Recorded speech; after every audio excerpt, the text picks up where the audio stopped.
நல்லவர் இடத்தில் சேருவேன், தீயவரை திரும்பி பார்க்க மாட்டேன், தீயவரை திரும்பி பார்க்க மாட்டேன், யார் சொல்வதையும் கேட்க மாட்டேன், என் மனது சொல்வதை கேட்பேன்.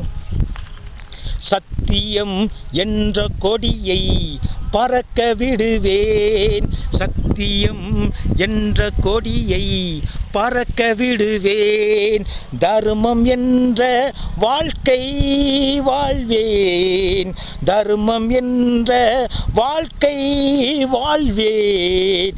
என் தாயின் திருநாட்டை, என் தாயின் திருநாட்டை புகழ் பாடச் செய்வேன், புகழ்